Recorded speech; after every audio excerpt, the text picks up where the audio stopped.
Good evening, everyone, and thank you for joining me again. This evening is a bit different, not as heavy, I think, but very much on a topic regarding something which we are all very familiar, especially in our daily lives and in our expressions and the way we have used this word. And of course, this word is love. That's what we are dealing with. But this evening, I would really like to introduce you to the Hebrew understanding of the word, and not our English, our modern day thinking, and definitely not the Greek understanding. And so I will park all that aside so that you could use whatever that I've shared as something that you could research on and check and perhaps have a deeper understanding of this word. One of the things that has bothered many people a long time is because this word is such an abstract word that it is so difficult to define, explain, and yet it is so important as it is expressed both in the Old Testament as well as in the New Testament. And as usual, you know that in the New Testament, you know that it is expressed in the Greek form, and the Old Testament has a Hebrew form, and hence there will be variants, and that's why this evening I'd like to take your attention to the Hebrew understanding and see whether you will find it useful to see the Hebrew view in the New Testament as well. So as usual, please do all your research. You don't have to agree with everything I say, but I will present to you the case, and these are things which are quite easily checked. And so I find that the word for love in Hebrew is really powerful and very practical, and perhaps that's something that we can all learn from. So this is what I would say about love. We begin with the Greek abstract understanding of love because it's how we all grew up with this definition of love. I'm not so sure whether you have been in touch with much of the teaching in the church, but in any case, you would find people preaching on love, and you would always see these few words. In fact, I would highlight this to you. One is agape, and then phileo. Now, these are the only two Greek words that's used in the Bible of the New Testament. And perhaps there's one more, storge, that's used only once in Romans 12, verse 10. Now, the other meaning of love, which is right here, the word eros, where we get our English word erotic, does not appear in the New Testament Greek as well. Now, this is how we have always understood it, and the Greek dictionaries will give us this kind of an interpretation or explanation, and then you can go and check this out in G26, G5368. That would be the Strong's Concordance numbering, and so you would find much of these explanation. And the relationship between agape and phileo is that phileo, agape is with regards to the head, and phileo is with the heart. And they find different nuances between the two. Now, I'm not sure whether you have grew up with this next one, is that we've always been told that agape, that's this word here, is always with regards to divine love. It is love with regards to God. And so that's how this Greek word is used in the New Testament. Perhaps that is not so true. The reason why it's said that way is because when you read John 3:16, and we'll see a lot more of John 3:16 later on this evening, John 3:16 uses this word, for God so loved the world. And this word love is agapao, which is the verb of agape, and it means love. And so it has always been insinuated or even directly taught that this is actually the Greek word for God's love, divine love, right?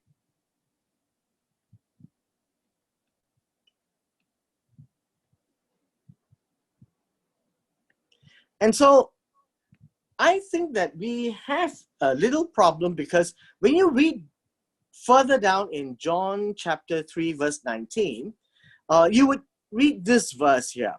And this is the condemnation, that the light has come into the world, and men loved darkness. And then men loving darkness is also the same word in John 3:16. Men love darkness rather than light because their deeds were evil. And so in such usages, it would appear that we might be a bit too flippant to associate the word agape or agapao in the verb to just God alone. It is a general use of the term, so we shouldn't actually look at the word as associated to God. It's just a word for love in the Greek. Now, we do find a small problem in John chapter 21, because John chapter 21 is an unusual passage here, reading from verse 15 to 17. And what it does is that it mixes the use of two words, agapao and phileo, in one conversation.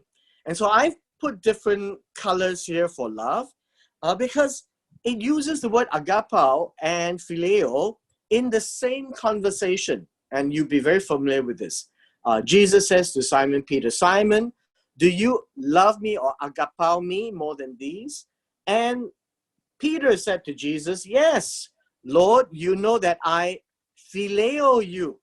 And hence we begin to see a bit of a challenge in that conversation, in the Greek at least, not in the English, but in the Greek, that in the parallel to, say, the Malay language, you would have the difference between suka and cinta, right? So do you cinta me? And then the reply comes back as I suka you, would create a lot of problems in that conversation. But this is what is happening here in John chapter 21, verses 15 to 17. Now, in the second time, Jesus said to Peter, that Jesus, "Feed my lambs." And second time, Jesus said to him, says, "Simon, son of Jonas, do you agapao me?" And then Peter said to Jesus, "Yes, Lord, you know that I phileo you." And so this, again, for the second time, seems to be a cross purpose. And you probably have heard a number of sermons that describes and tries to explain this difference in choice of words. Now, in the third time, Jesus said to Peter, the third time, says, "Simon, son of Jonas, do you phileo me?" And this third time, Jesus seems to have changed his word from agapao to phileo. And then Peter was grieved because he had said to him the third time, "Do you phileo me?" Oh, but Jesus said the first two times was agapao, not phileo. And so we do have a translation problem here. And finally, Peter replied, "Yes, Lord, you know all things, and you know that I phileo you." And so this is one passage which the Greek has given immense problem, I think, to an understanding, which is simple enough, where we have, if we had used the same one word, agapao or phileo, whichever that may be, but it now seems to be at cross purposes. It has led people to say that, well, you know, after all these years of studying Greek or Koine Greek, it seems that agapao, right here, that we have just read, and phileo are interchangeable. They actually mean the same thing. I think that would be a cop-out. But I will leave it to you to investigate this. This explanation is not true in classical Greek, which means that in classical Greek, agapao and phileo are used very independently and differently, and they are not the same meaning. Which, if that is the case, then John 21 passage certainly requires us to pay a bit more closer attention. What kind of love was Jesus talking about? Now, that was the Greek, and hence Greek is very abstract. Now, in the Hebrew, I have introduced to you in this title that it is a concrete understanding of love. Now, what's the difference between abstract and concrete? In Greek, abstract means you have to think, imagine, feel, it's emotional driven, right? It's something that is internal. Now, in a concrete understanding, it would mean that you can see, touch, feel, smell, and observe the actions and motions. And that's how the Hebrew language is based on. It's to help people visualize the actions. And so what is the Hebrew concrete understanding of love? I think by now you would realize that the Hebrew word for love does not mean the same as the Greek word for love. And if that be the case, then you have to decide which version of love or which definition of love that you will have to apply to the Bible reading. The Hebrew word for love is quite simple. It is this word in H157, ahav, and notice the bet here is pronounced as a V, it's ahav. And for the feminine third person, it would be ahava. And there is an additional hey at the back. And so this would be a masculine third person. This would be a feminine third person. But basically, the root is the same. It's ahav. And it is closely related to H3051, yahav, right? And same, this one here, the bet is actually pronounced as a V instead of a B. And so we have three similar words, but actually we have one particular root right here. And the root is this. If you are paying close attention to the Hebrew, I'm not making you into a Hebrew scholar, but you just look at the patterns. This one here, ahav, that's a hey and a bet. This is a hey and a bet. It's a hey and a bet. And basically, they are all part of the same root. And the root here is give, right? The root for love is give. Whether it's ahav, ahava, or yahav, they all mean give. And so let me share with you, when you go into the lexicons, and if you have access to different lexicons, you would find meanings like this. They would give you meanings to say that it means to love, to have affection, love for another person, appetite for objects, being a friend. And that's ahav.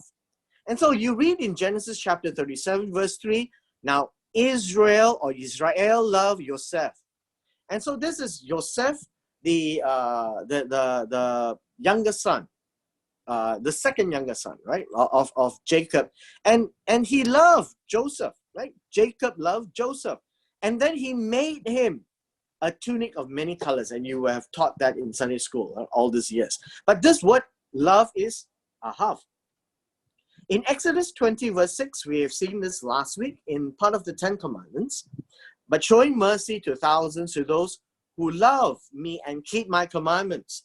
But in this case, ahav is in the participle.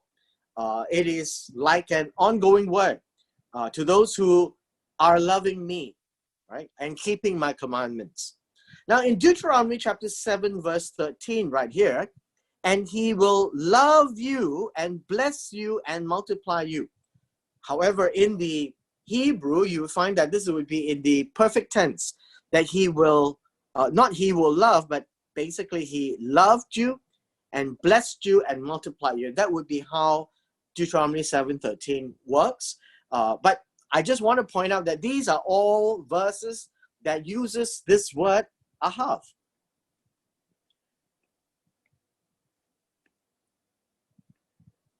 In Deuteronomy chapter 32:3, we have yahav, and it is H3051. It gives a meaning to give, provide, ascribe, set, place, grant, gift so heavy it's difficult to bear.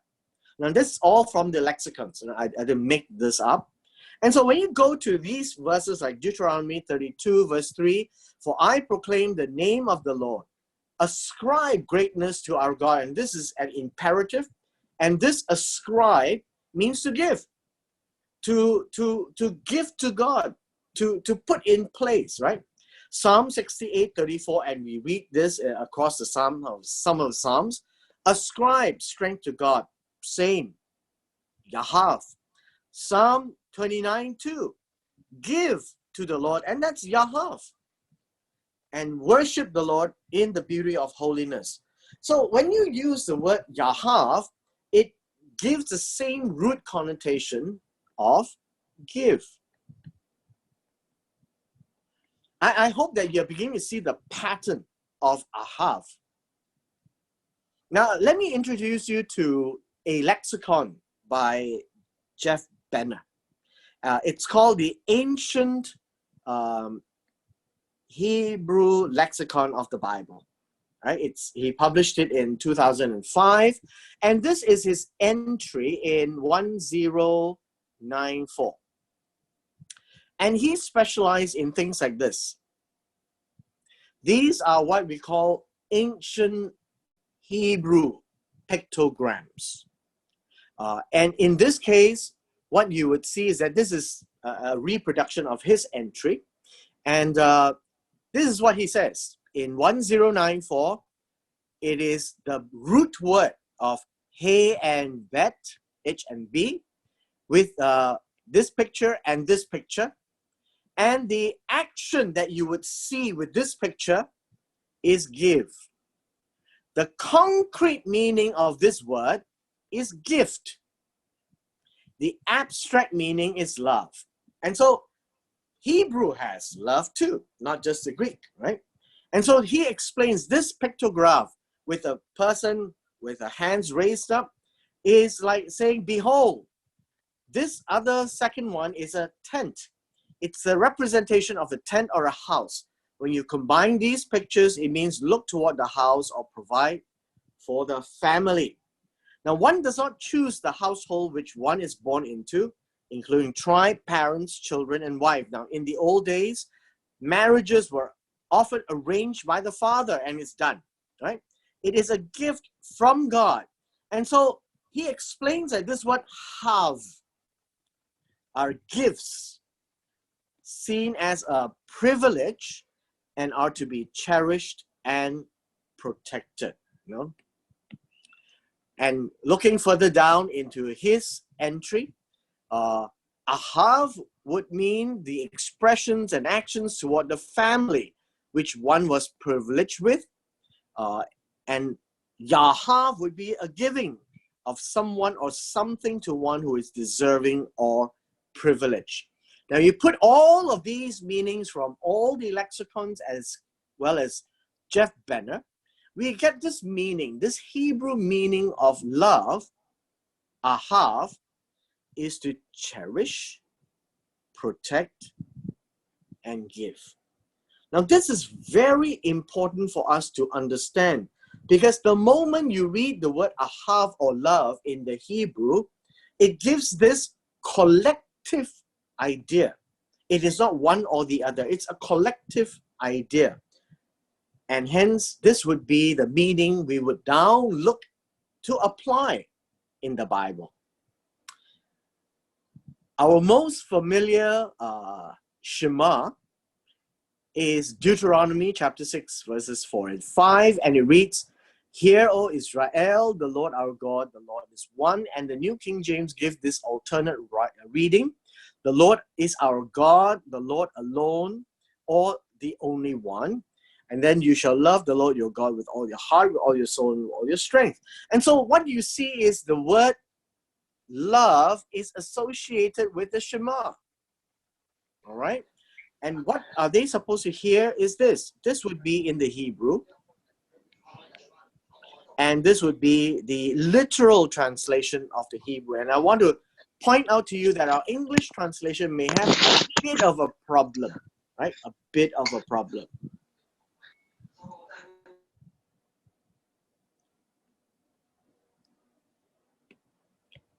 So take a look with me on Deuteronomy chapter 6, verses 4 and 5. Basically, it is an imperative. It's an injunction to Israel. So I've translated it this way.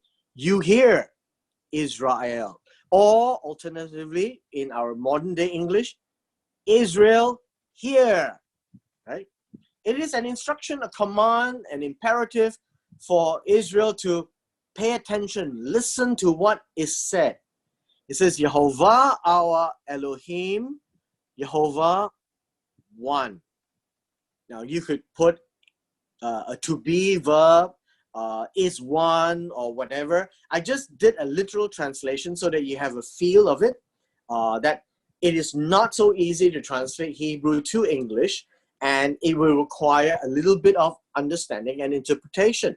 And so it says, hear this, Yehovah, our Elohim, Yehovah is one, or there is one Yehovah. And so since there's one Yehovah, the word love here is not you will love, because it is in the perfect tense. If it's in the perfect tense, it cannot be you will love. So it must be you loved. And the idea of the perfect tense, although it may translate a bit awkwardly in the English, is to describe that this love action is completed and the result is still active. It is not about a future loving God. It's about now that you have loved God. So what about love? It's about giving, remember? You give to Yehovah, your Elohim, all of your heart. What does that mean? Heart, lev in the Hebrew means the will, the mind. Well, basically, in short, all your decisions. This is how you love God. When you give yourself to God, you give Him all your decisions voluntarily. And then with all your nefesh, unfortunately it's translated as soul, it would be your entire being. Now, this entire being is seen as an expression in the character. All right? So you could see the person in the character.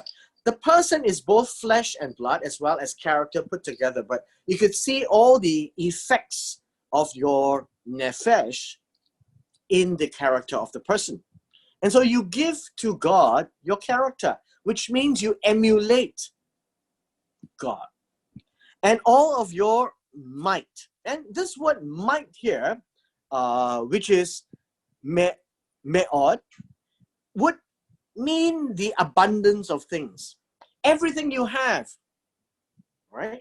And so, in short, the Shema of love here is to tell us that we are to give or have given to Yehovah, our God, our Elohim, all our decisions. Every time you make a decision, everything you think of, that's what you give to Him.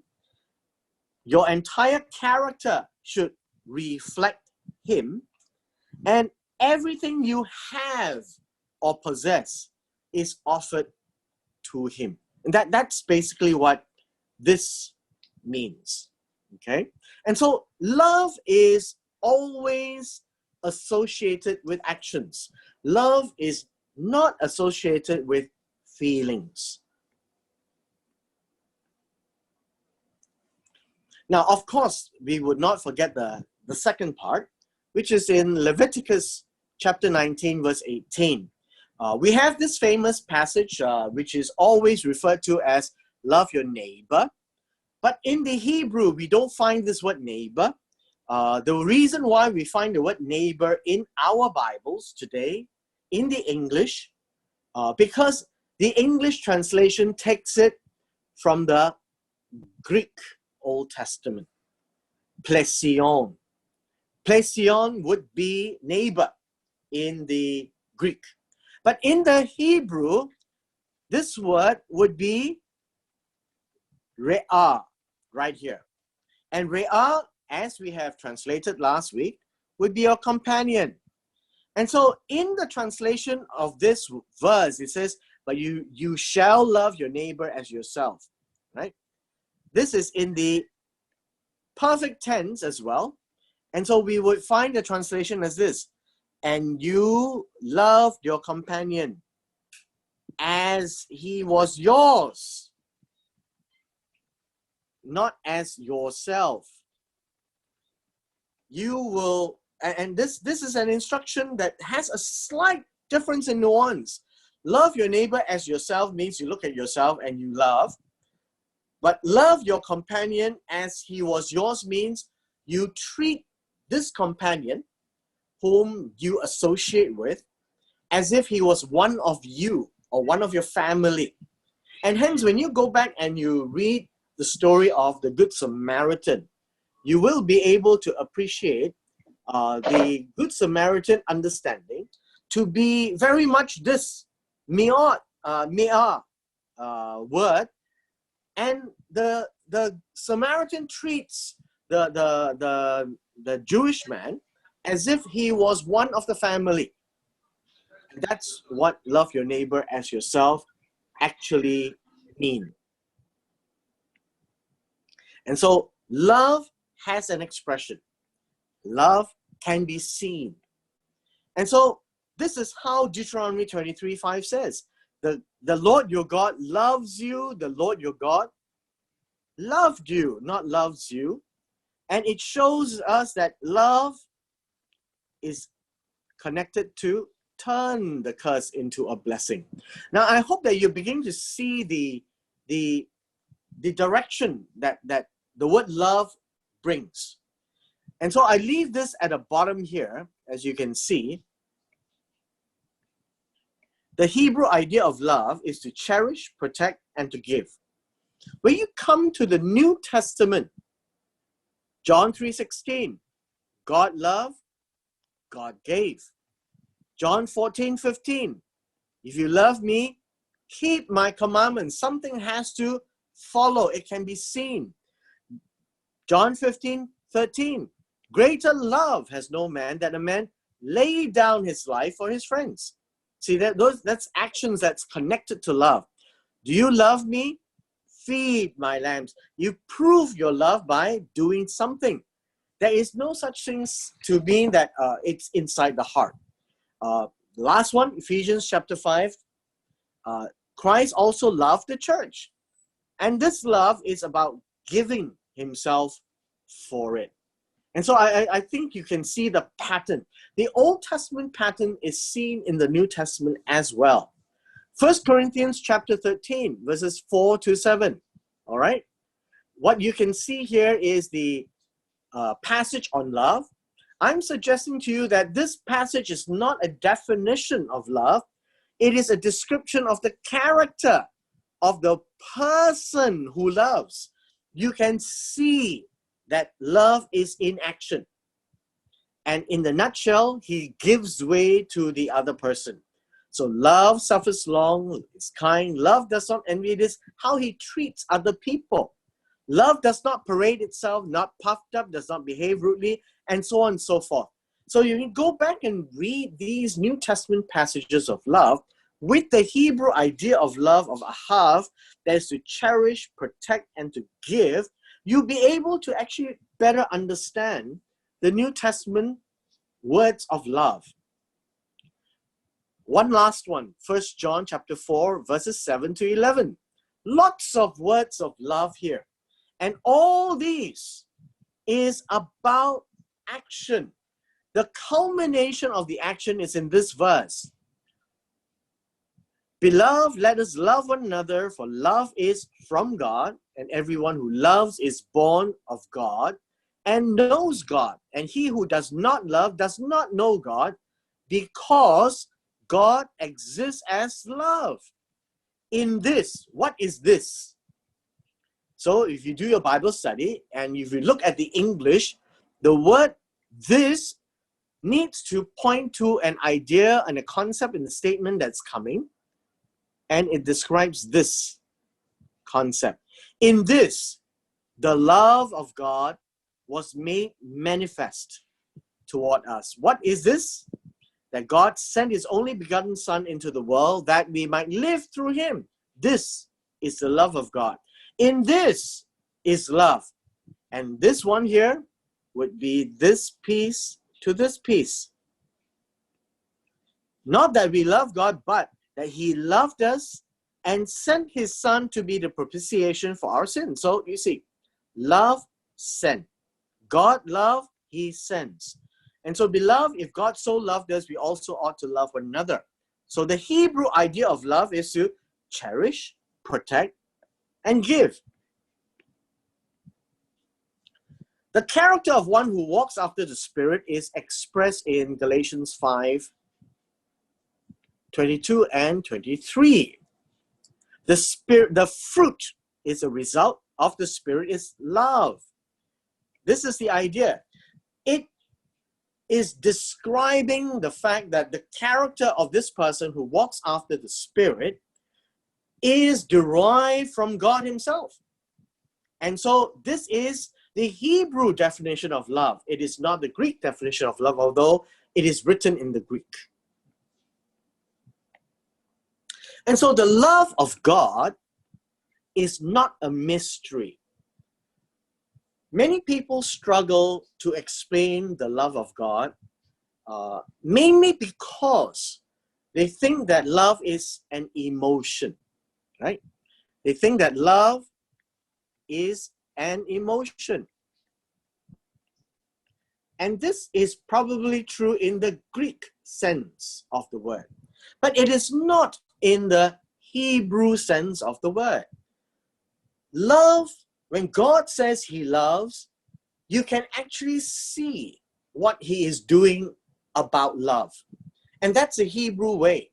And so love is always associated with an action, a giving action, a cherishing action, a protecting action. And so the love of God leads God to provide us a way to be reconciled to him.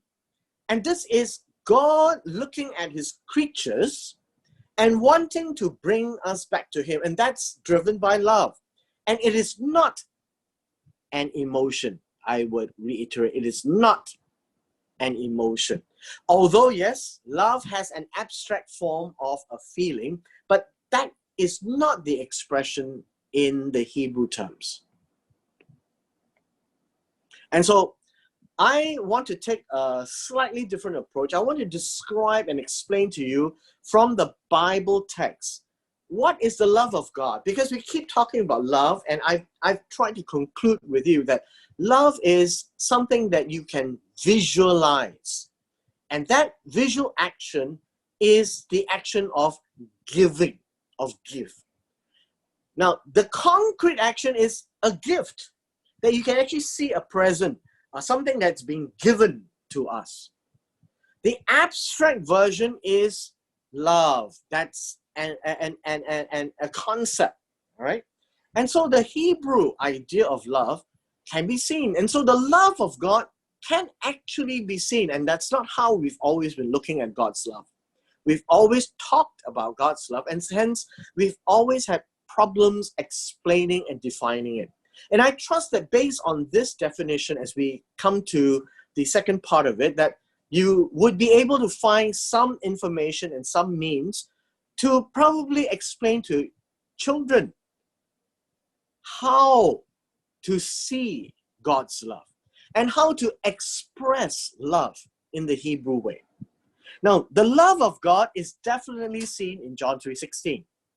For God so loved the world. And I want to take you into a little journey which comes from the Torah about this love of God.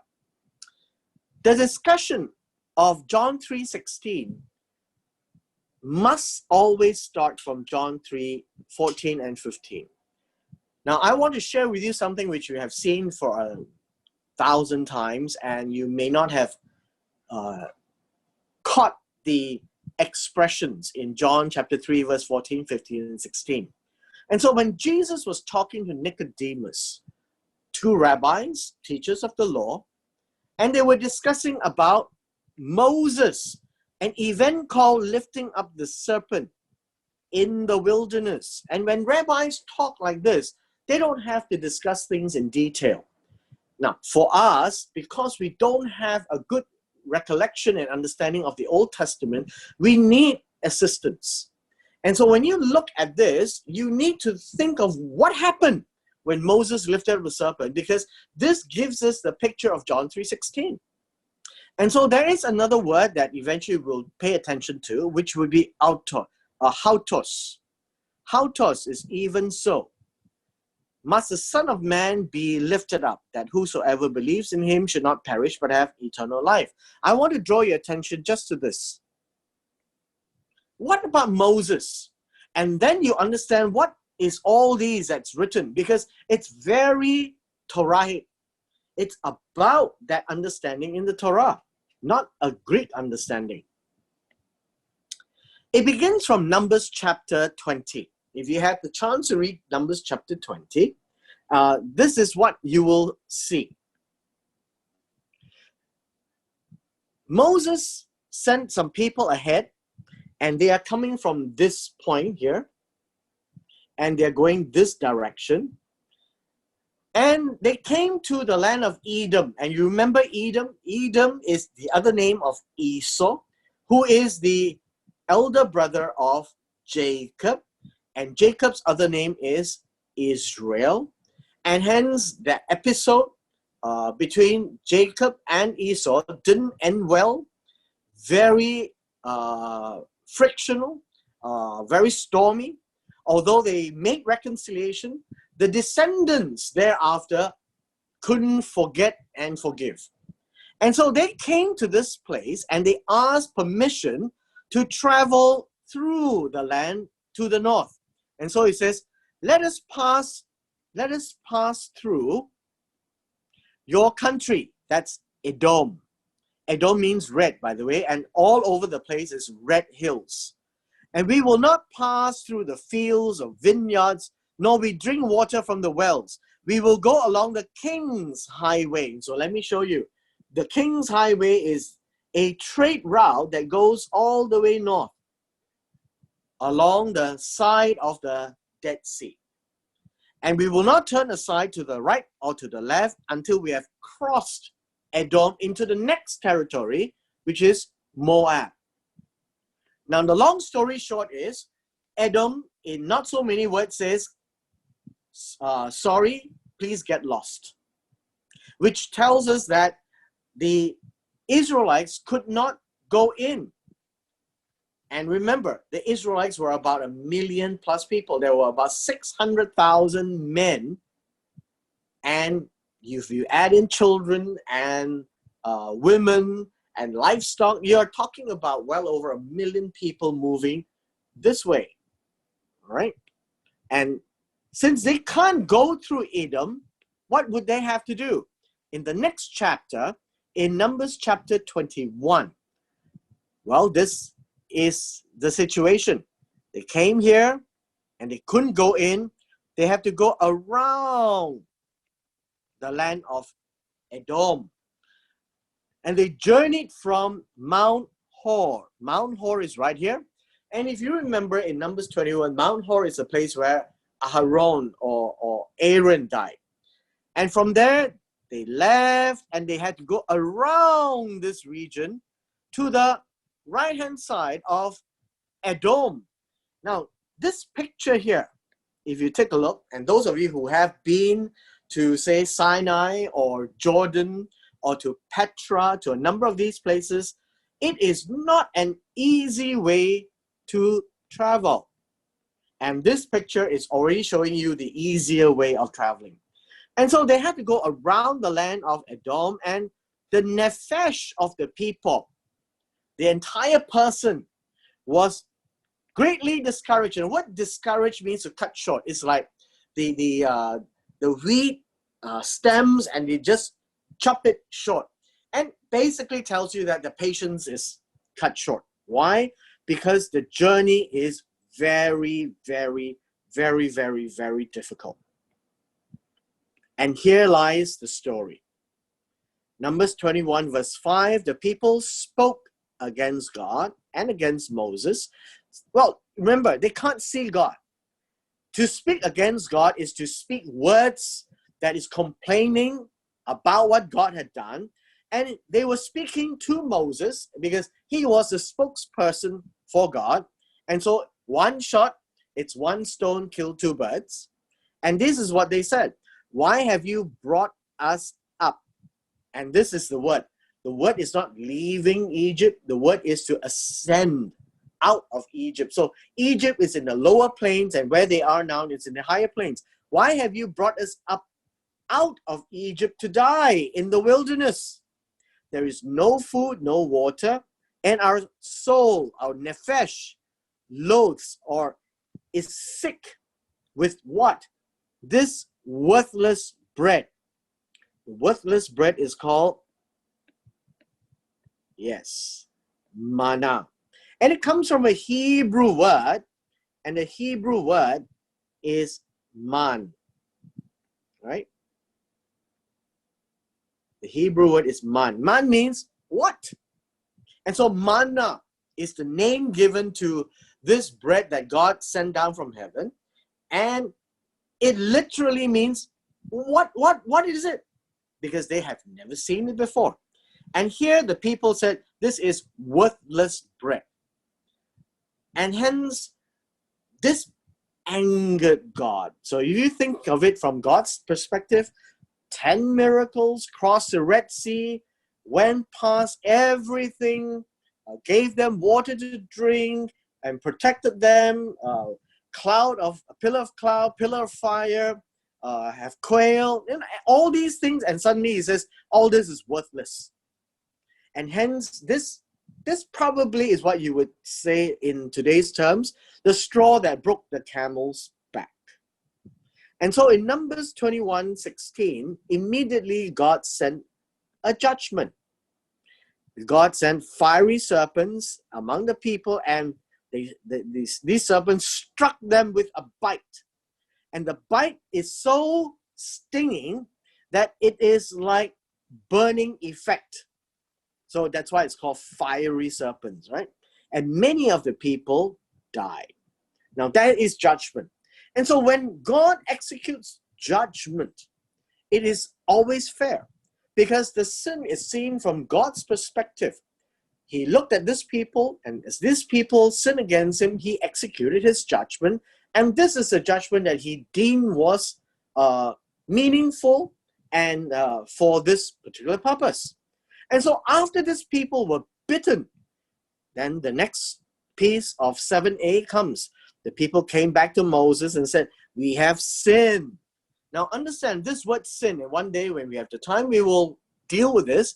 But basically the word hata here means to miss, to err from the mark. The opposite idea to that of reaching the goal. Instead of reaching the goal, you miss the goal. You have to hit the mark, but you miss the mark.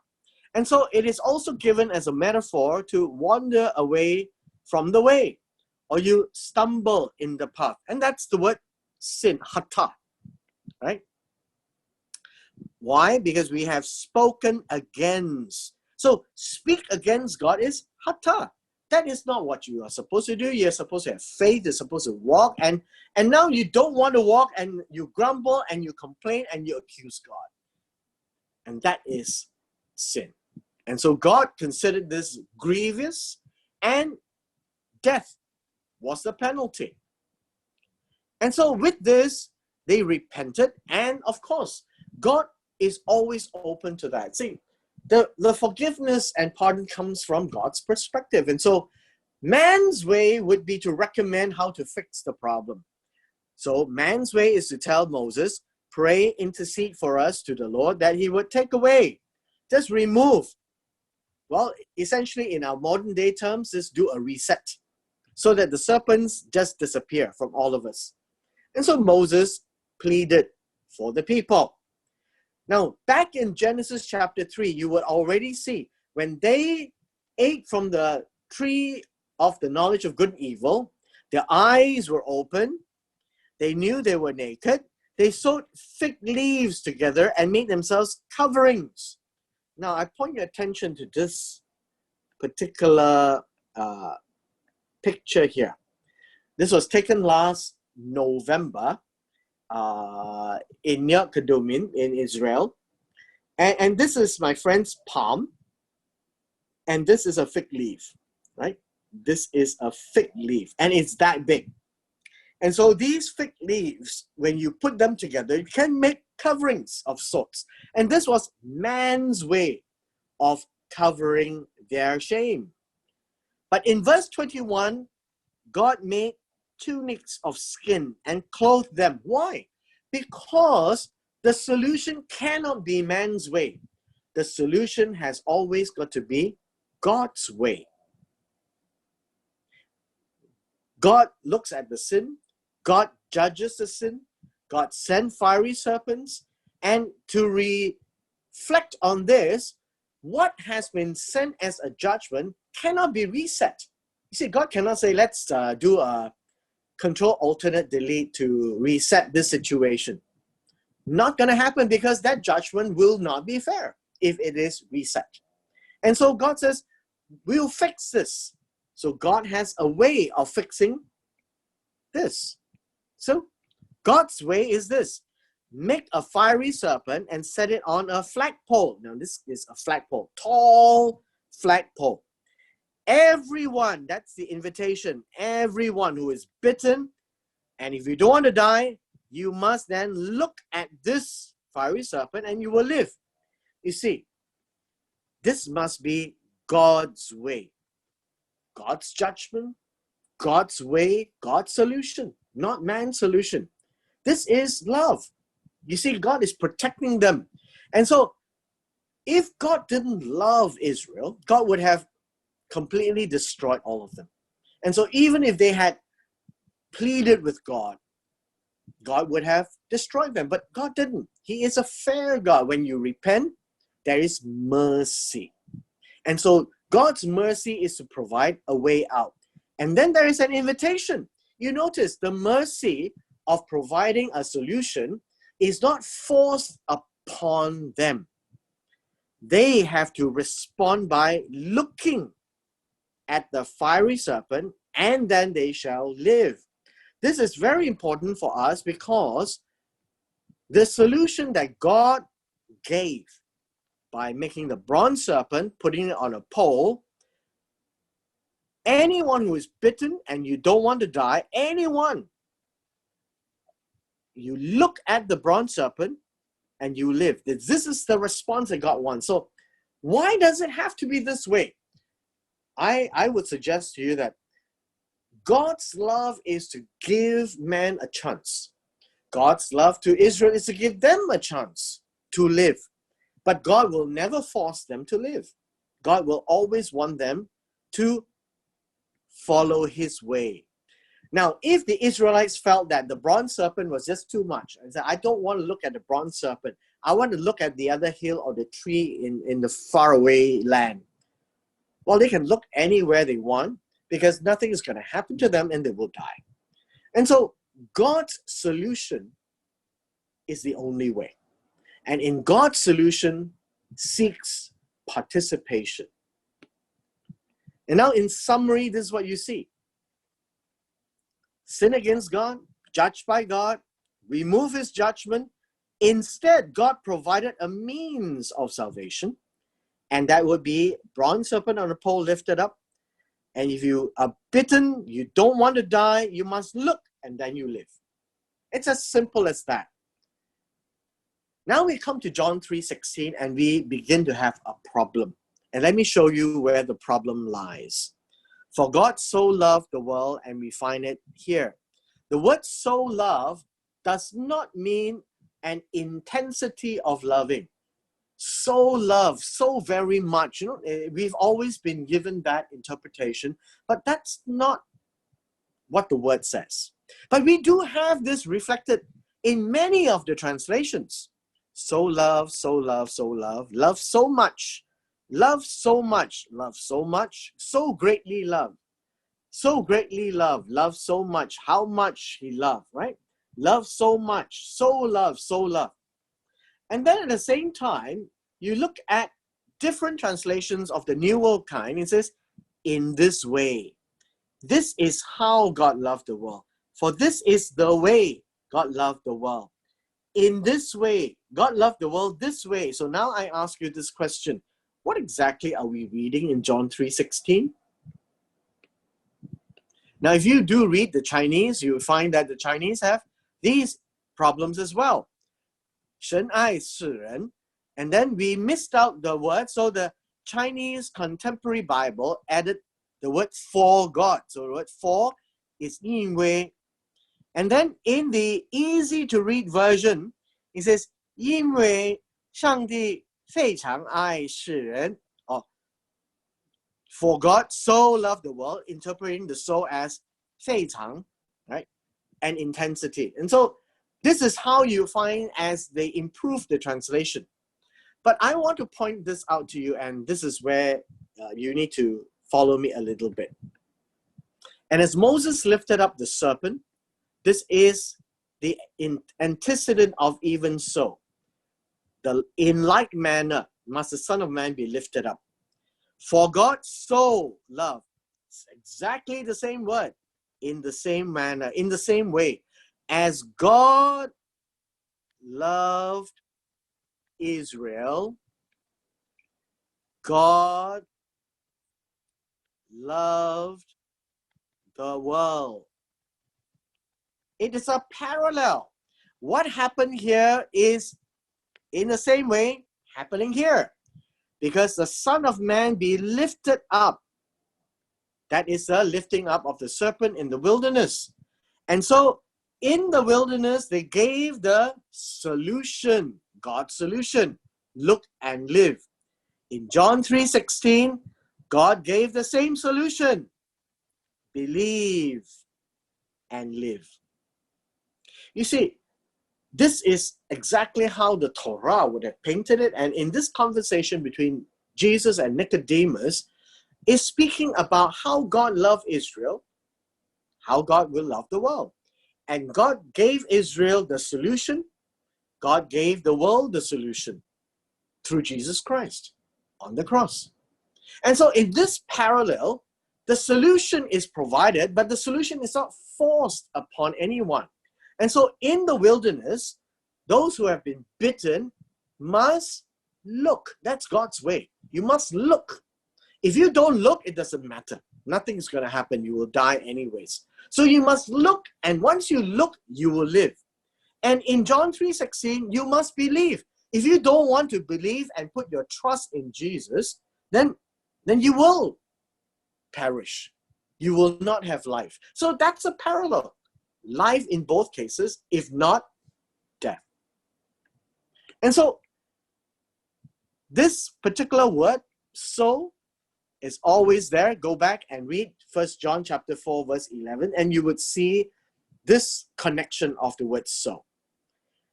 And let's come to a conclusion. I will leave this for you to study for yourself. All I've tried to do is to show you that John 3:14 and John 3:16 are two parallel thoughts of the Torah passage. And this is a description of how God loved Israel, right? And also how God loved the world. And this parallel is something for you to study. Now, understand this. Love the world means can be seen. So when God loved Israel, what can be seen? The bronze serpent on the pole. When God loved the world, what can be seen? Jesus Christ on the cross. It's a vivid explanation of love. So this is our conclusion. The action that represents love is the action of giving. And so if we were to teach young people what love is, we have to show them love. So as parents, you love your children by protecting them, by cherishing them, by giving them gifts, right? And that's love.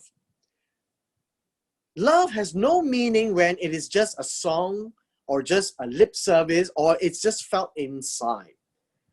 In fact, if you say nothing about love, but you cherish, you protect, and you give, that in itself is an expression of love. But more importantly, and for many of you who are Chinese educated, this is the same concept of love in the Chinese understanding. It needs to be seen. The Chinese people are Orientals, very similar to the Hebrew. And so it's all very action-oriented words. I is not in the heart. I is in the actions. So it speaks of cherishing, protecting what belongs to us and giving them the best. So you can show that to your children, and you can show your children how to show love to the people around them, to the people who share the same commonality.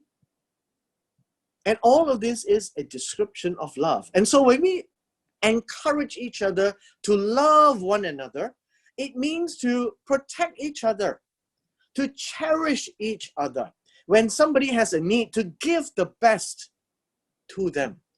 And hence then you will be able to see the love in action, but not love in words. And so I will conclude by saying this. Love that does not give is not love. Love is practical, it is sacrificial, and love always operates in a relationship. Do we love God? It depends on how much you know God. And how much you know God will require us to search for Him and to understand Him.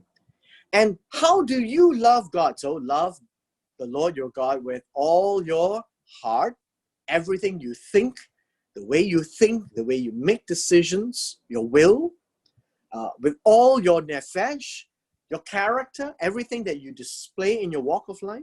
Right? That's how you show that you love God. And with your me'ot, with everything you have, your abundance, and you give it for the work of God, for the glory of God. And it's easy to say about that, but God is saying, if you give me all this, your entire self, then you are showing me that you love me. Now, think with me as we conclude. Can we actually say we love God and don't give any part of ourselves to God? We give the least and the least important part of ourselves to God. That's not love. That's not even love in the common day language. How can that be love in the biblical Hebrew word of ahav?